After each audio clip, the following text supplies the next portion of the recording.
lot of darn nonsense. Come on, it ain't no such thing. Now, it ain't gonna hurt you none. I got things to do. The first thing you gotta do is sit down here and get your hair cut. My hair don't need cutting.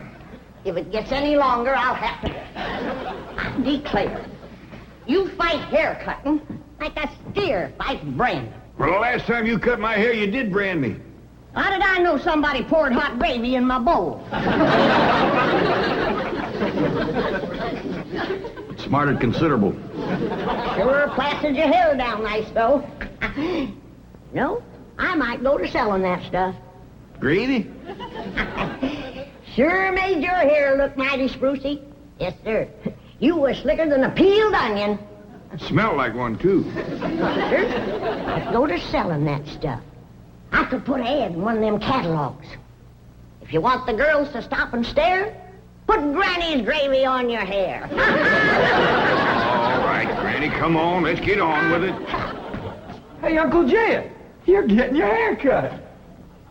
Thanks for telling me, Jethro. Well, that's all right. You're next, Jethro. What's going on? Is there going to be a wedding or something? I could be the way that Sonny Drysdale is a sparking Elly May. Oh, he's with her right now, up by the cement pond. I better get right out there and keep eye. Now, you sit still and leave those young'uns alone. Can't you remember how it was when you was a boy? Yeah. I better get right out there. It's broad daylight.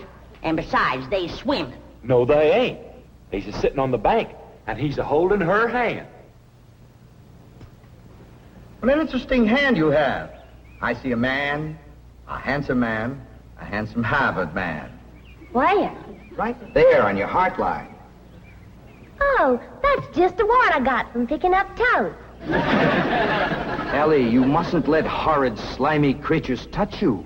Oh, heck, you ain't slimy, Sonny. Just a mite greasy from all that oil you smear on yourself. What a precious paradox you are. What a charming contradiction. You look pure Park Avenue and you speak pure Tobacco Road. That good? Good, it's fascinating. You're a challenge to me, you child of nature. You are the raw clay from which I will mold a perfect woman, worthy of a perfect man. Me. You know Shaw's Pygmalion? I don't even know Shaw, let alone his pig. Oh, you woodland sprite! You forest little bird. You are so refreshing after all those intellectual types of Vassar and Wellesley. You make me feel superior. That good? Good? It's divine.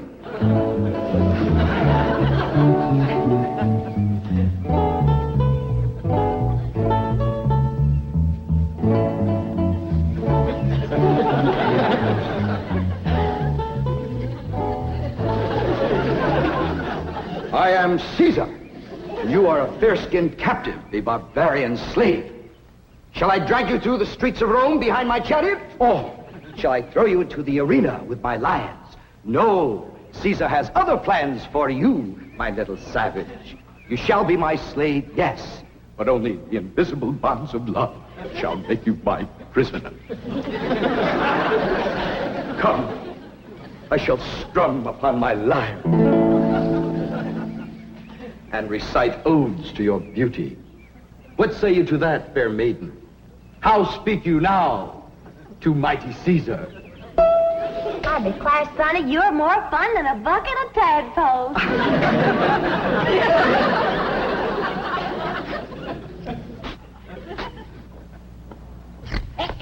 Sit still, I'm liable to lop off a ear. Well, doggone it, Granny, hurry up. I gotta get out there and keep an eye on Sonny and Elly. You want me to go out and see what they's up to, Uncle Jed? Now, you just sit still, the both of you. I'd expect Elly May to get a husband if you don't let the boy spark her. Well, Elly ain't never been learned about such things. Jed, sparking is like breathing. You don't learn to do it. Somebody slaps you and you go at it.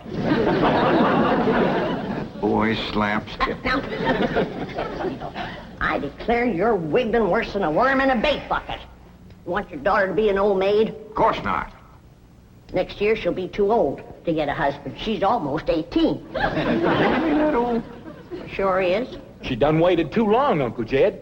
Why, no boy wants to marry up with a middle-aged woman. Elly May can get herself a husband anytime she wants to. Well, she's the purtiest Oh, and... now don't get your old feathers riled up, you old rooster, you. Ellie May'll be all right if you just leave her alone. Well, I ain't sure Sonny Drysdale's good enough for her. He's considerable older than she is. Well, don't worry about that, Uncle Jed. His family lives a heap longer than most folks. Yeah? Yeah. Sonny told me that there's been a member of his family living in Boston since 1632. Well, that rascal's over 300 years old. He was a greening you. Yeah, you sure swallowed a whopper. No, ma'am. Sonny's honest. Why, he's so honest, he has to have somebody do his lying for him. Do his lying for him. Yes, sir. Why, I heard him call through the heads to Elly. He says, I'm coming over to serenade you, and I'm gonna bring my liar. Veni, vidi, vici. The world lies conquered at my feet. And yet, I tremble at the nearness of this flaxen-haired barbarian. Could it be that the invincible Caesar is about to be vanquished? Not by the spears and arrows of the Gallic tribes, but by Cupid's dart? Yes, fair maiden, you have done what your fierce kinsman could not. You have brought mighty Caesar to his knees. Come, I will take you to my palace, and there compose odes to your beauty. See yon window.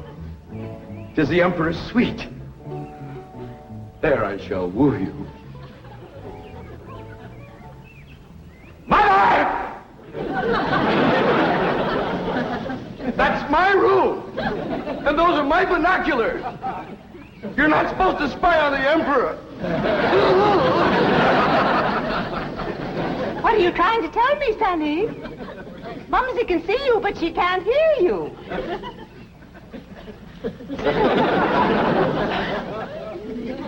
Yes, darling, Mumsy is watching. You look magnificent, like Apollo, the god of manly youth and beauty, the god of poetry and music. Look out! You're getting near the water. Be careful. Wait! Mommy will get your inner tube. Come, fair maiden, and I shall sing of your golden tresses, and your azure eyes, and your skin of alabaster, and your other charms that set me aflame. You mean you're really burning?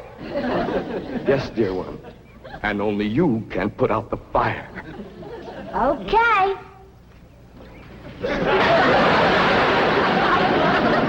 How's that, Sonny? You feel better now?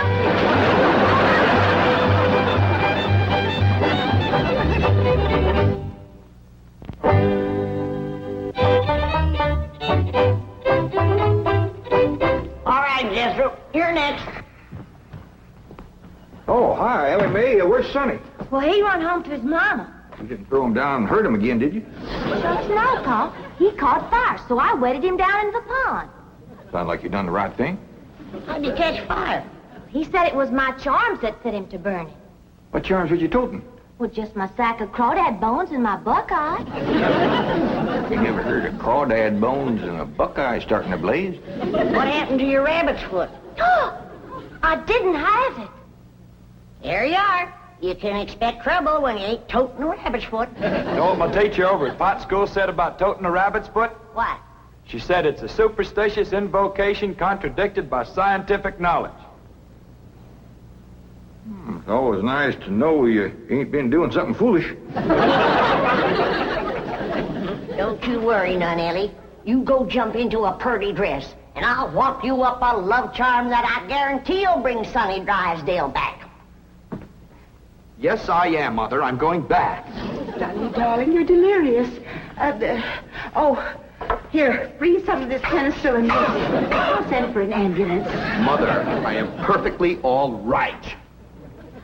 Of course you are, precious.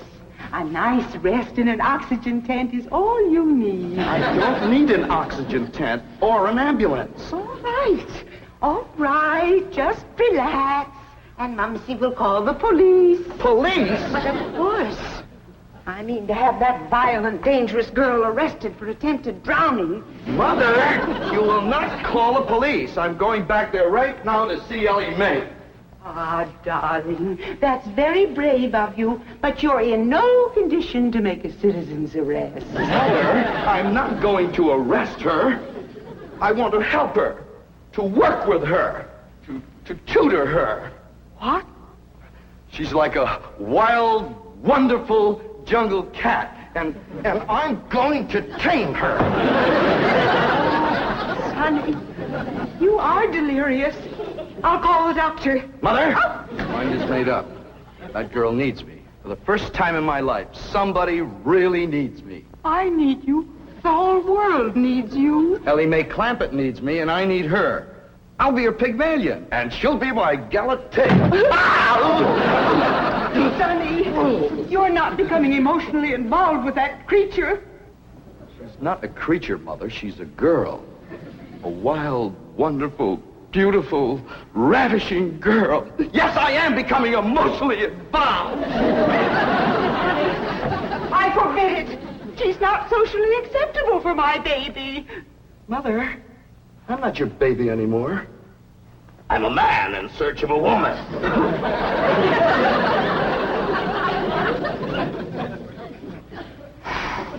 Where did he learn that language?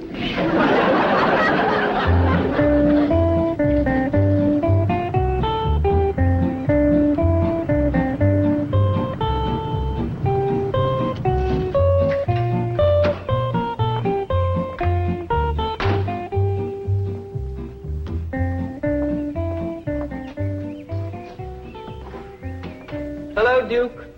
You noble veteran of the chase. Are you homesick for your forest paths and mountain trails?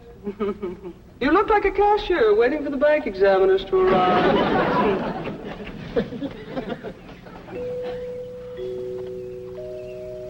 You know, if you were a cashier, you could hide $1 million in here.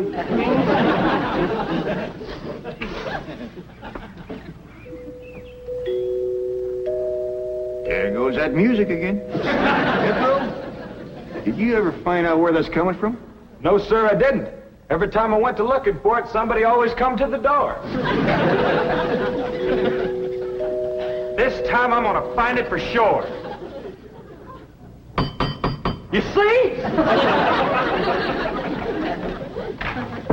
Oh, bonjour, Jethro. Oh, howdy, Miss Hathaway. No. When I say bonjour, Jethro, you say bonjour, Mademoiselle Jane. Now say it. Bonjour, Mademoiselle Jane. Bonjour, Mademoiselle Jane. That's very good. Except for the mwah. Must be soft. Mwah. What? No. Watch my lips closely. Mwah. Try that. What? Try it again. What? Well, that's closer. Try again. What? Once more. What? Close in on her, Jethro. Oh, Mr. Clampett, I was attempting to teach Jethro to articulate the Gallic diphthong. No matter what fancy name you call it, he ain't very good at it. He'll learn. But now to the purpose of my visit. Is Sonny Drysdale here? No, but he will be. Granny's out in the kitchen whomping up a love charm for Ellie to give to him. She said it'll bring him on the run. Mr. Clampett, I am reluctant to disillusion you about so-called love charms, but they are mere superstitious invocations and have been proved to be completely ineffective. Granny sets great store by him.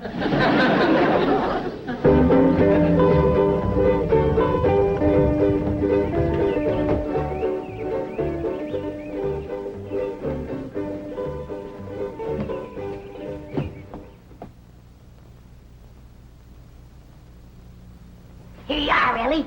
One guaranteed love charm. Guard it with your life. What's in it, Granny? Oh, I dasn't tell you. Leastways, not just yet. But I'll give you the secret before I go on to my reward like my granny done to me. I'll guard it too, Granny. Granny? Granny, Mr. Clampett tells me that you've conjured up some sort of love charm for Ellie Mae. Right here it is. It's made out of all secret stuff. That is ludicrous, irrational, sophomoric, and pure hokum. You didn't even guess one ingredient. No, Granny. Don't you come spying. I'm telling you for the good of the country. If the secret of this love charm ever got out, I shiver to think what might happen. I wouldn't want it on my conscience. Hear me now, mongrel. Neither sleep, nor snow, nor vicious beast shall keep me from the side of my beloved. Here I come, ready or not. So, you still think it won't work, huh? That is correct. All right, Ellie. Open up the pouch, Mike. Now, when I drop this starching powder in it, quick close it. Press it to your heart. And say, darling, darling, my true love, come a-swooping like a dove. Darling, darling, my true love, come a-swooping like a dove. This is Elly! Elly! I have flown to your side in spite of all danger. What fate, what power have I to thank for giving wings to my feet? That little old charm maker, me.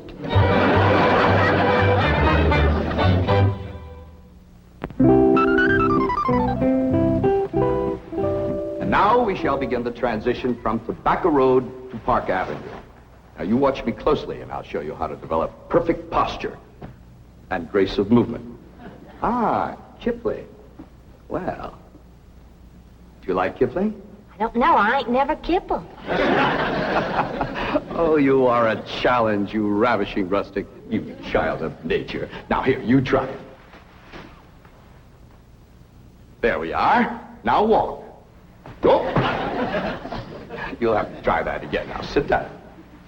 Now watch me. We walk as though upon a cloud, and we glide with lissom grace. And as we walk, we always keep a smile upon our face. What's he doing? That there is something called Kipling. He's trying to learn it to Ellie. Now, this is how you sit in a chair, smoothly and gracefully.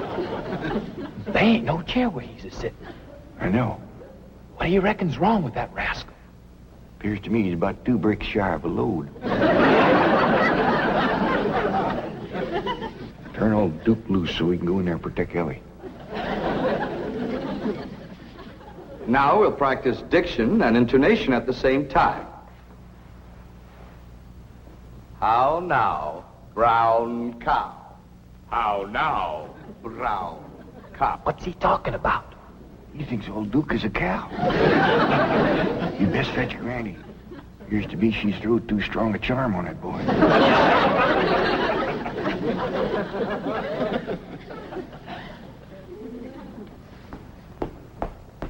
There you are. One guaranteed charm. Now, you hold the bag while I sift in the starter. I know this is all a lot of absolutely ridiculous nonsense. Please hurry. Darling, darling, my true love, come a-swooping like a dove. I better open this door before he busts it in. Miss Jane! Here he is! Granny's love charm is too strong. Don't fight it! It's bigger than both of us. Circled on me. Granny, come quick. The love charm you throwed on Sonny Drysdale was too strong for him. Thank you, Granny! How now, brown cow? How now, brown cow? How now, brown cow? How now, brown cow? How's it going, Uncle Jed? Bad. Now he's got Ellie believing old Duke is a cow. Break the charm, Granny? I reckon so. I'll sprinkle him with some letting go powder. While you're at it, will you sprinkle some on Miss Jane? She's shutting off the blood to my arm. How now, brown cow? Secret powder white as snow. Make the charm of love let go. What's it do? The spell is broken. Now please, everybody listen to me. I must have complete quiet and concentration if I am to transform this bucolic beauty into a sophisticated debutante. Now, I have studied drama at Yale, Harvard, Princeton, and Dartmouth, and I am probably the only living man who can accomplish this difficult cultural metamorphosis in the brief time available. Now, everybody please go while I transfuse into this simple, untutored mind the charm, the polish, the splendor that is Sonny Drysdale.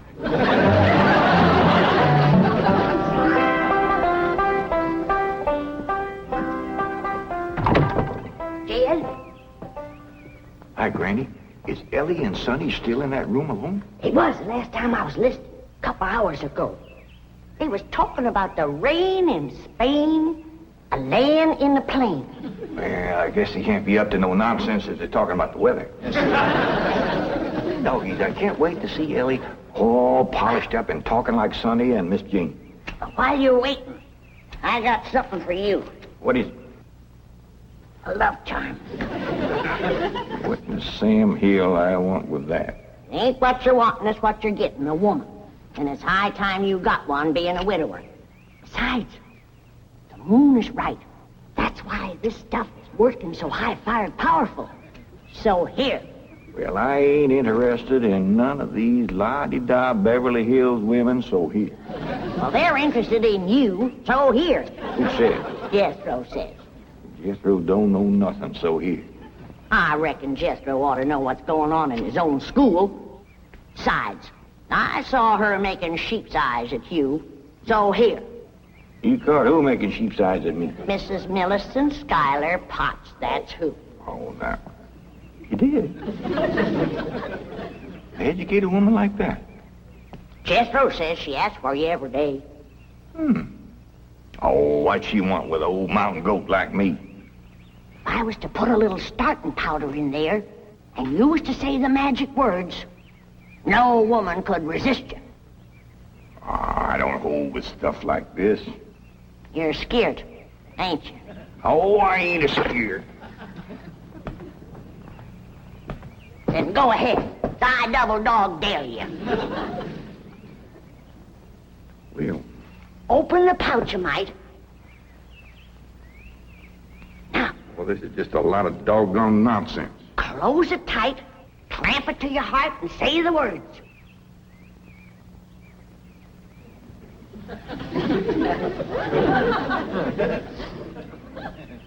Darling, darling, my true love come a-swooping like a dove. Where is he? Where's my darling? It's Mrs. Drysdale. Where is he? Oh, where is he? Oh, I tried to stay away, but I could not. He's mine, and no other woman shall have him. Drysdale, you're a married woman. Think of your husband. I don't care about my husband. I want my darling, and no one is going to keep me from him. I sure hate to have to do this, but... Sonny, where are you, Sonny? He's inside with Ellie Mae. Now, if you just calm yourself down, I'll go and get him. Keep it coming, Miss Drysdale. Howdy, Ma. Was you a-hollering for me? They brainwashed you.